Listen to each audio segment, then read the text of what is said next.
Welcome to the Retirement Outsiders Podcast. I'm your host, Steve, and I'm joined by my wife and co-host, Tony. The focus of this podcast is to discuss various retirement topics from an outsider's point of view. In terms of this podcast, an outsider is someone who is not retired, someone who is not a financial advisor, someone who is not a CPA, lawyer, or healthcare advisor. I'm an engineer, and Tony is a teacher. We've been preparing for retirement for several years. We've encountered many different opportunities and obstacles throughout our careers and our paths to retirement. Early on, so much of it was intimidating.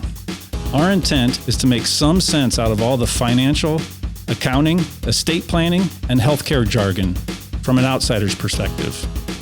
In addition, we will discuss some of the behavioral aspects that come with not being tied down to a 9-to-5 job. Welcome to the Retirement Outsiders Podcast. Good evening, Tony. How are you today? I'm good. Long day at school, but I'm glad to be here. Yeah, recording during the week is a new one for us. Yeah. Anyway, today we're going to talk about owning your retirement. Own it. You have to own this, and you have to do some work to figure out what that really means. For us, it started with some infrequent and simple conversations. Yeah. We talked about spending and saving, essentially. Mm-hmm.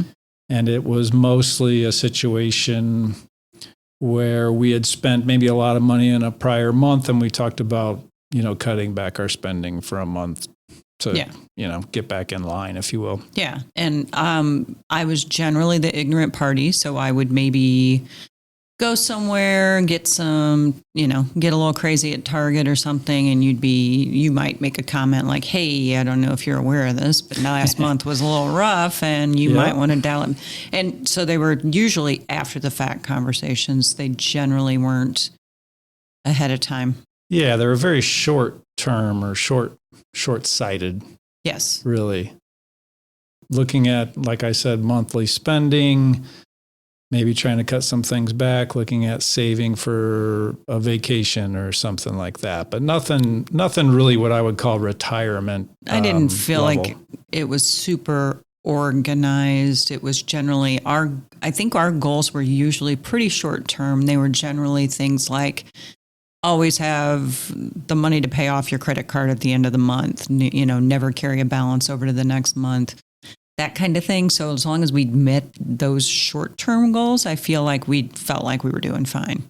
Right. And then, fast forward to December of 2019. That's really when we started having a focused effort on planning for retirement. So December of 2019, that was our first retirement meeting. Okay. Sounds pretty exciting. Yeah. Just what I'm we trying needed. to remember what led up to that. I feel like there were a couple of conversations, and I don't remember them being arguments because I don't feel like our arguments would have ended in, why don't we do something positive? Because we're not very good at that part. No, I mean, we had moved, a couple of different times. We moved in 2012. We moved again in 2019. And I just think that change begets change, right? We were starting to I think we were starting to focus in more on, hey, we're getting close. We're getting within spitting distance. Our adulthood has flown by. And when we look ahead to when we want to retire, this is not, at the time, I think it was 15 years or something. Well, you hit on a good thing there, because I think that our first meeting, when we actually sat down, the whole point was we wanted to figure out when we could retire. Yeah. We talked about we want to retire early. Retiring early would be awesome. We should retire early. And finally, it was like, we need to figure this out. And how do you figure that out? Yeah. Are we in a position where we could emergency retire if necessary? My job is unbearable, or your job is unbearable, or they're ending, or what we see as our job is ending, or, Sure. just various things. We've both been through a couple of scary things in our occupations over the years. And in those scary moments, you were laid off in the early 2000s and things like that. And it's like, well, that all those things can happen. I was riffed. So yeah, we had things. So it's like, well, if things like that happen again, are we in a position where one or both of us can stop working? Yeah, we had a lot of questions, and we wanted to know that number. What is it? What do we need to retire? So I did a little bit of research, and I found a real simple rule of thumb that I really, really liked and still like. It's called the 4% rule. So the 4% rule is essentially the idea that if you have a certain lump sum of money, think your nest egg, if you take that lump sum of money and you invest that 50% into bonds and 50% into stocks, and you withdraw 4% of that money each year, that money will last you 30 years plus. And the research behind this, there was a financial advisor that looked into this. He looked at a number of decades and just modeled this theory that if you took 4% out every year, that you would never run out of money, or at least not for a very long time. So 30 years is a pretty nice run, really, if you think about it. Most people retire in their 60s. You add 30 years to that, your nest egg is not guaranteed, but very likely to last 30 years if you only take 4% out a year. And I thought that's a pretty easy calculation to do. Let's do that, right? Mm-hmm. And by the way, side note, if you are interested in looking into this further, the person who introduced this 4% rule is Bill Bengen or Bengen, Bengen. So if you want to do some research and learn a little bit more about that, feel free. Yeah, and there's some detail on the fact that the first year you take 4%, and then subsequent years you add whatever inflation is to that small number, and so on and so forth. So there is a little bit more thought behind it. But the nice thing is you can take a snapshot in time at any point, and you can do the calculation. If you had $500,000 today, and you took 4% of that, that's $20,000. So can you live on $20,000 a year? Well, probably the answer is no for most people, right? Even with a paid off mortgage and things. I mean, $20,000 is not a lot. It's not what it was when we started our careers. Right. But one of the nice things you can do with that, though, let's say your nest egg is $500,000. You take 4%, you got $20,000 a year. Well, okay, you can't live on that. Well, what can you live on? Can you live on $40,000 a year? $80,000, $100,000. So what is your number? Right. Once you have that number, you can really start to look at other things in your retirement tool belt. Most of us are going to have some kind of Social Security payment. Now, that doesn't help you if you're trying to retire early, or at least it doesn't help you initially. Right. But that will become part of the calculation. And you're going to tweak those numbers if you do give yourself a 5 to 10 year head start, and things are, maybe the 4% rule, you're going to use that starting with, 65, but you've got a 55 to 65 that you're going to put separately, maybe have a separate thing going on for that. Yeah. Or if you do, that's something that there's a lot of more detailed models out there that can help you. Maybe you're taking 8% out of your nest egg for the first 5 years. Yep. And then you dial it back to 4%. What does that do to you? So like I said, you've got this gap. Maybe you've got Social Security coming on its way. Maybe you have a pension. Maybe you've got an annuity. The other thing is build your nest egg. How long is it going to take you to build your nest egg along with those other future incomes to get you over the hump? And by the way, this is all very personalized. This is when Steve drops out these numbers like $500,000, or do you want this much, or whatever. You can live on $80,000 a year. You can live on $20,000 a year. It depends. Everybody's got kind of different things. Are you someone that are, thinking, well, we're going to go down to one car between the two of us, maybe when we retire. And so we're going to do that, and we're going to buy it before we retire. So we're sitting on that because cars last longer. So we're going to go with the idea that this may be our last car. There's a million different ways to look at this. Well, the point is that it makes you think about all of these options and what you can and are willing to do. The other big thing is a part-time job in retirement. Right. That's going to fill a big chunk of that gap that you have from what the basic 4% rule tells you. There's a lot of different things you can do to fill that. You can, I mean, you can fill the gap from either end, right? You can determine that you can live on less, or you can figure out how to have more income. And we actually, the last episode, we talked about working in retirement. And I was thinking about this over the weekend, and the idea of, if I know I'm working a job in retirement and that job is fun money, like if I'm working that job and I'm going to pick something, honestly, if I'm working in retirement, I'm going to pick something that I don't hate. I don't know that I'm going to say I love this job, but I'm going to pick something that I enjoy to some degree. And then that money is just dedicated to like extras, fun stuff. Yeah. It would be that much more motivating to have that job and keep that job. Sure. When have we ever had jobs that were just for fun money? It hasn't happened just yet. Not yet. And I think the idea of that just kind of gives me little sparkles. Although picking cherries in Canada was awfully fun as a 12-year-old. Quit whining. I enjoyed that quite a bit. That's a lie. He hated it. I never thought I'd be a migrant farmer, but that's exactly what I was, right? Maybe. I think. I think so. I think the migrant farm movement's going to be calling us. Well, yeah, I probably had a better place to stay than most migrant farmers do. Probably, and then, yeah. Mm-hmm. Yeah. Okay. So got some homework for everybody out there. Put a date on your calendar. Set yourself up a retirement meeting like we did. We meet the first Sunday of every month, have it on the calendar. You know what I think is funny is we all carry around $1,000 or more pocket computers, right? Cell phones with I call them fancy computer phones. And almost no one actually uses them for any kind of worthwhile purpose, right? So pick a day and put a meeting notice on your darn phone and invite your spouse if you have one.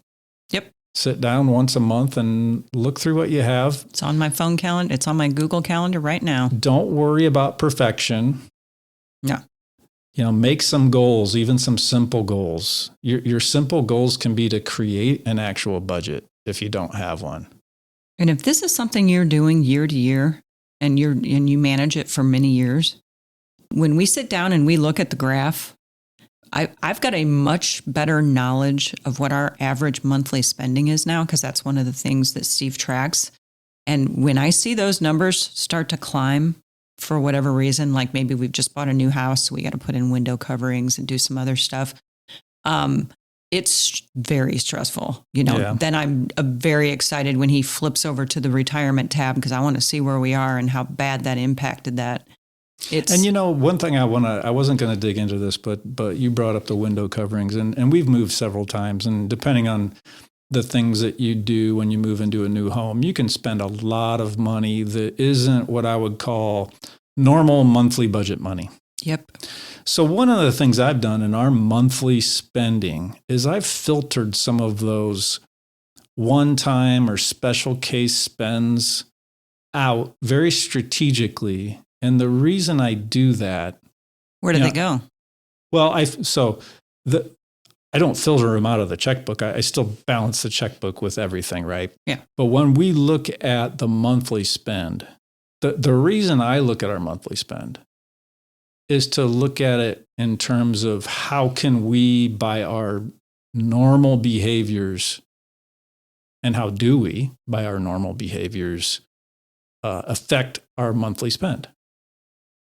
So if we really try hard and, we decide we're going to not go out to eat as much and not buy, the latest cell phone this year or whatever, what can we drop our monthly spend down to over the course of 6 months or a year versus if we're, living it up, going on a lot of vacations and things. But to me, I want to know what the engine can do.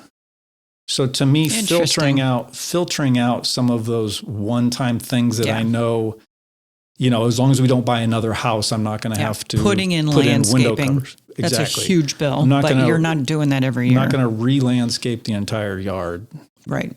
As fun as that sounds, I'm not going to do that, every 5 years. So, make yourself some goals. Even simple goals are great. Find a tool you like. Do little things like what I was talking about if that works for you. But again, think simple at first. Yeah, some people are paper people. You might keep all of your stuff on paper because you've never gotten comfortable with Excel or Google Sheets. Figure out something that you... I'm going to drop the hammer on that one. Doing it on paper just is not going to work. I'm sorry. We started this podcast with owning your retirement. You have to be an adult at some point. Adult up, get yourself a computer, get yourself a spreadsheet or whatever program you want to use. But having little pieces of paper lying around all over and searching for them and trying to figure that stuff out just isn't going to work. Now, if you want to use that, if you like to do pre-work on paper, write things up, think, hey, we can, creative view like this, creative view like that, no problem. But I'm not sure I like your bossy tone. I'm telling you, if I'd ever met anybody that had retirement planned via paper, that now is we're still getting alive, judgy. then I might dial back my edict there. Who's the best accountant you've ever known? My mother. Yeah. And what was her system? What was her system, sir? Well, I'll tell you what. Her system was paper. And what did she use to store them? Good old-fashioned manila folders. Shoe boxes. And shoe boxes or whatever kind of boxes we had. But I will... it wasn't too long ago we were going through some of the said old paperwork, and we found income tax forms for my parents all the way back to 1963. Perfectly filed, 63. by the way. Everything. And there wasn't 1 year missing between 1963 and 2009, 2010, something like that. And then we'd find one randomly in some book bag that your dad had stashed it my in. dad took over. Things went a little sideways. He was not the filer that your mom was. No, he would have been fired if she would have been able. But again, start with something simple. Get your budget in order. Look at your monthly spending. Pull your retirement accounts in there. Figure out what your nest egg is.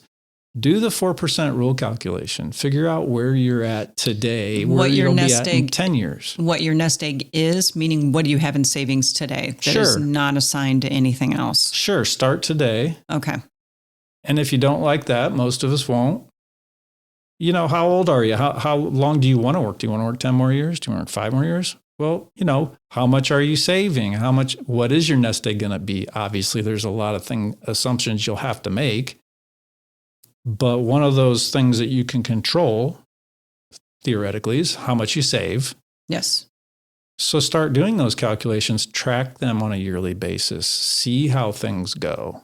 I think you'll be surprised with the results. You're going to, at a minimum, feel like you are owning your own retirement. You are coming into a situation and saying, okay, this is the reality. We had planned on this, but now we get to do this, or now we have to do this. That's right. Yes. All right. Lecture's over. Lecture's over. Before we go, if you have any questions for us, send us an email to retirementoutsiders@gmail.com. And if you could, we'd really appreciate a 5-star review on Spotify or iTunes or wherever else you listen to us. If you listen on YouTube, if you could like our videos and subscribe to our channel, we'd really appreciate it. Thanks for joining us today, and we hope you'll join us again on the Retirement Outsiders.